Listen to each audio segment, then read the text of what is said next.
Zakweli, l'entretien de la matinale.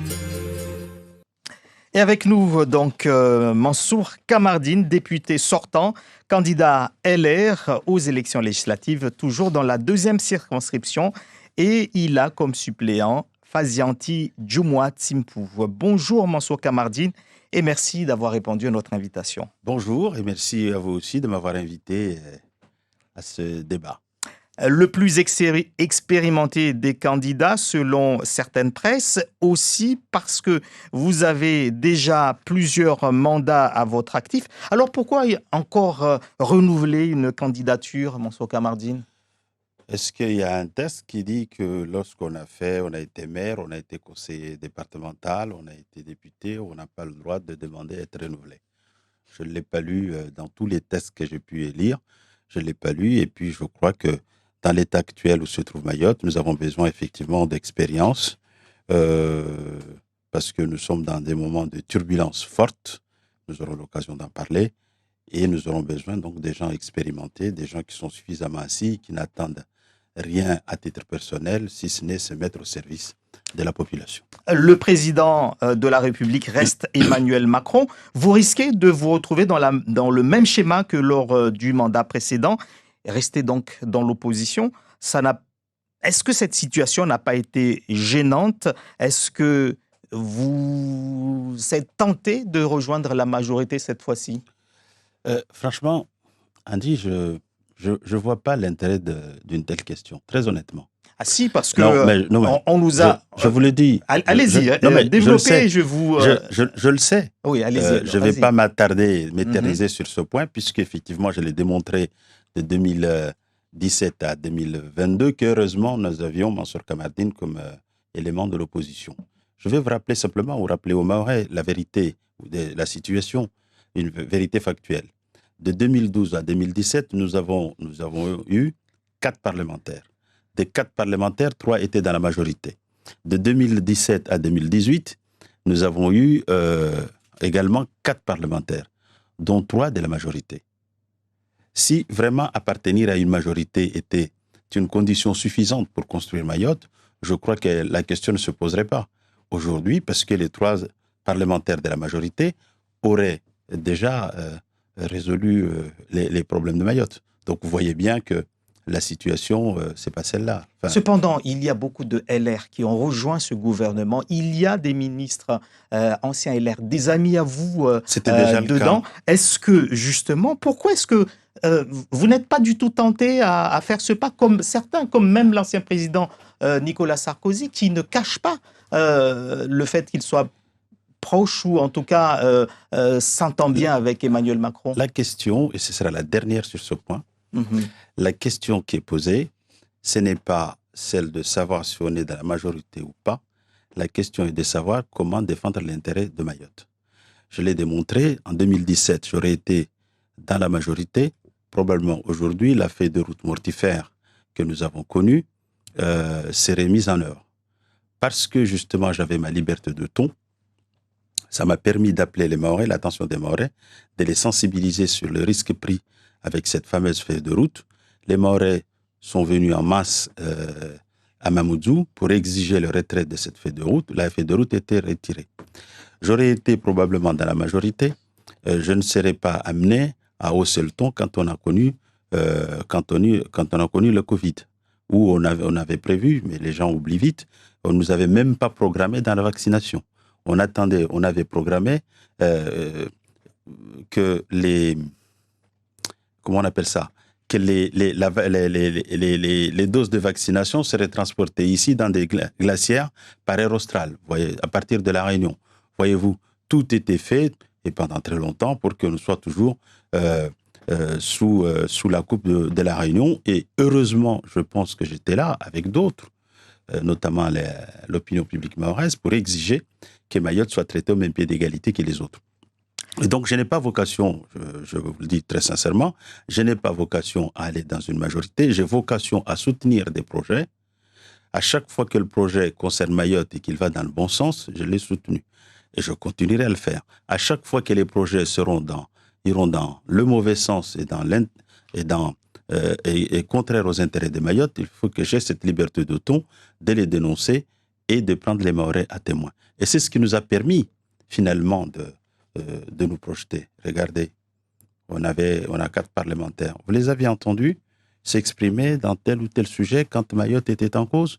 Parce que tout simplement, on dit ou vous la fermez ou vous quittez la majorité. Alors, si c'est pour aller dans une majorité pour la quitter parce que je ne résiste pas à l'idée qu'on sacrifie Mayotte, eh bien, je préfère être là où il est, encore une fois, soutenir des projets quand ils vont dans le bon sens, en un mot. Voilà ce que je conçois, moi, comme mission en tant que député. C'est de dire, c'est d'être le député des Mahorais et laisser les autres être des parlementaires du gouvernement. Je ne veux pas être un parlementaire du gouvernement, je veux être un parlementaire des Mahorais, c'est-à-dire continuer toujours avec la même force, avec la même volonté, la même détermination à défendre les intérêts de Mayotte. Parlons du programme DLR maintenant pour les Outre-mer et pour Mayotte. Vous, pour Mayotte en tout cas, vous proposez cet alignement, l'alignement social, la création de zones franches, l'intégration totale de Mayotte dans la zone économique de l'océan Indien, la transformation du CUFR à une université avec toutes les filières pour les étudiants de Mayotte. Certains de ces projets étaient déjà dans les cartons il y a 5 ans, Mansour Kamardine. Donc, vous n'avez pas réussi à pousser finalement certains de ces projets? Vous avez sans doute pas oublié que la départementalisation a commencé en 1958. Nous l'avons obtenue en 2011.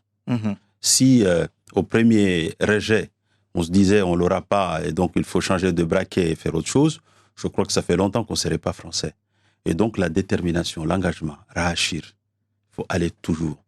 On a réclamé l'accession de Mayotte au RUP, on aurait y renoncé au moindre coup de grief, on ne serait pas là. On a demandé la piste longue, ça fait depuis 1986 qu'on l'a demandé. Est-ce qu'on y a renoncé? Non. Les sujets de Mayotte, les sujets d'outre-mer, de manière générale, dans le gouvernement, quel qu'il soit, sont des sujets que l'on traite toujours avec beaucoup de retard. Il y en a besoin de pugnacité, on a besoin de conviction pour continuer à les défendre. Alors oui, ces sujets, je les ai posés sur la table et c'est heureux. On a eu des promesses que j'ai mis en ligne et que tout le monde a vu pendant au moins plus de 3 fois. Le gouvernement, l'ancienne ministre de l'Outre-mer, disait on le fera, y compris sur votre plateau. Ils ne l'ont pas fait. Autrement dit, ils ont fait des promesses qu'ils n'ont pas faites. Il faut simplement revenir à la réalité des choses.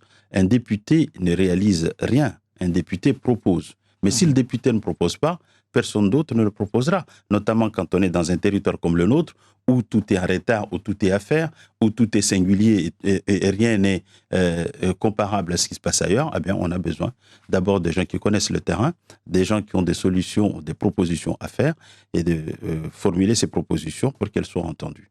Alors, parmi ces projets, ces programmes, est-ce qu'il y en a un qui vous tient particulièrement à cœur, sur lequel vous allez insister durant ces 5 années de mandat? Ici, tout est urgent. La question de l'égalité sociale, c'est une question urgente. C'est une question considérable. Quand on vous dit Mayotte est le territoire de la République le plus pauvre, 77% de la population Pour vit ça, sur le vous seuil. parlez d'alignement, pas de convergence. Ça veut dire que vous essaierez de, de faire que cela s'applique le plus vite possible, c'est-à-dire à peu près combien d'années Il faut d'abord noter que nous avons gagné, par la promesse faite par le président de la République au Mahorais, 5 ans. La convergence ou l'identité des droits était programmée en 2036. Le président de la République a dit qu'il le fixait à 2031. Moi, je propose à ce que nous allions encore plus vite et qu'elle soit fixée à 2026. Et je suis convaincu que nous pourrons y arriver. Si nous ne faisons rien, nous n'arriverons pas. Mais si nous nous engageons, et c'est pour cela que je dis aux Mahorais que naturellement, il faudra, à l'instar de ce que nous avons fait contre les violences, contre l'insécurité, contre l'immigration, contre la feuille de route mortifère, probablement il faudra qu'un jour, nous puissions venir en grand nombre à Mamoudzou pour dire au gouvernement que ça suffit, Bassivo, On ne peut pas continuer comme ça décemment à être traité au même, comment dirais-je, comme des Français entièrement à part. On veut être traités comme des Français à part entière. Vous savez, sur les questions de l'égalité sociale, on nous dit souvent, on nous disait, on a réussi désormais à changer leur logiciel, on nous disait, ne pouvons pas faire parce que c'est un appel d'air à l'immigration.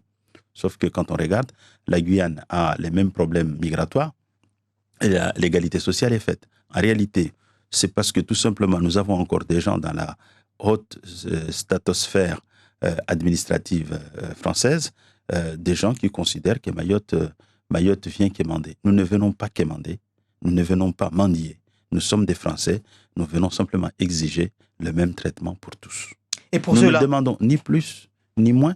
Nous ne demandons pas être traités mieux qu'à La Réunion, mieux que Paris. Nous demandons simplement être traités au même pied d'égalité que les autres. Et ça a un intérêt majeur. Parce que le fait de permettre, de doter les Mahorais des mêmes droits que n'importe quel Français sur n'importe quel point du territoire national, ça permettra sans doute à ceux qui sont ici de ne plus avoir envie de partir puisqu'ils seront satisfaits ici, et probablement à ceux qui se sont installés ailleurs de revenir. Et ça aussi, c'est un élément important parce que c'est un élément qui participerait à la lutte contre l'immigration clandestine. Alors, on a compris votre souhait d'alignement, etc. Oui. Mais vous m'avez dit tout à l'heure le sujet auquel vous tenez tant à cœur. Tout à fait. Donc, je disais qu'il y avait cette question.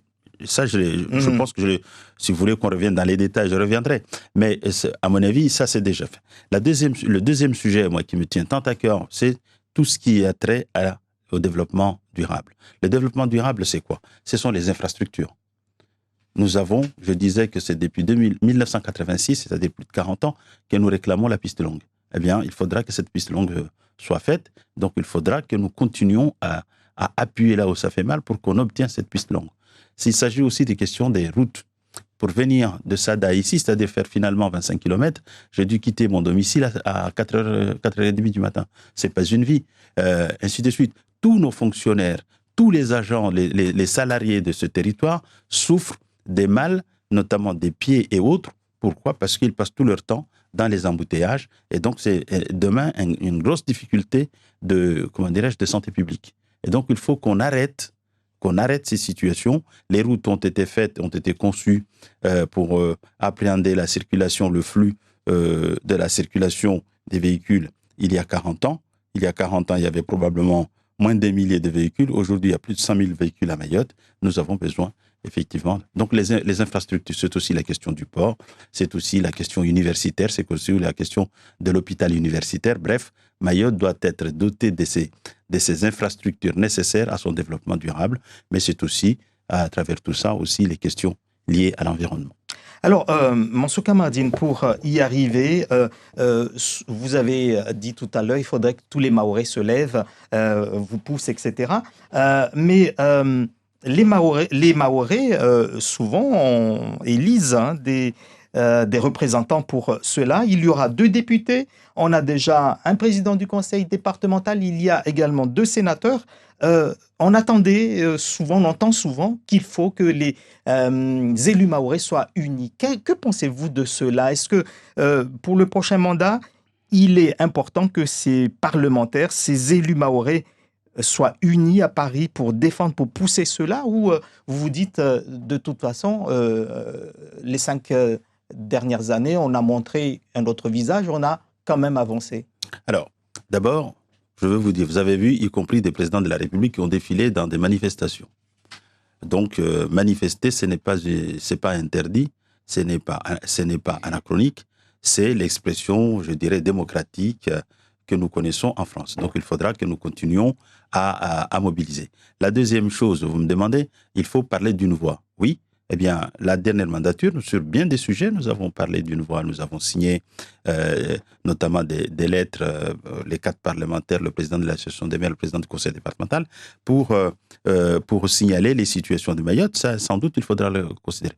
Mais parler d'une même voix, ça ne veut pas dire adhérer à un même parti politique et de se confondre dans un même parti politique. Sinon, il n'y a pas intérêt à former des gouvernements. Donc, nous continuerons à travailler. Comme je le dis, je continuerai à soutenir des textes quand ils vont dans le bon sens, m'opposer à tous ceux qui seraient nuisibles à l'intérêt de Mayotte. Voilà. Et donc, oui, nous avons besoin de parler d'une voix, l'ensemble des personnels. Moi, je suis heureux, j'ai été très fier lorsque le projet de loi de programme Fantoche nous a été présenté au mois de décembre dernier et que l'ensemble, je pèse bien mes mots, l'ensemble des élus de Mayotte l'ont rejeté avec force en disant c'est pas ce que nous souhaitions. Eh bien, là aussi, ça nous a permis d'être entendus. Donc, je crois qu'il faut continuer et demain, je mettrai tout en œuvre pour construire cette loi-programme qui a manqué, d'où la proposition de loi que j'ai faite et que j'ai distribuée à tous les élus et qui est lue. Et je suis heureux de constater que certains cherchent à reprendre l'expression, mais on préfère l'original que la copie. Merci, Mansour Kamardine, d'avoir été l'invité de Zakweli.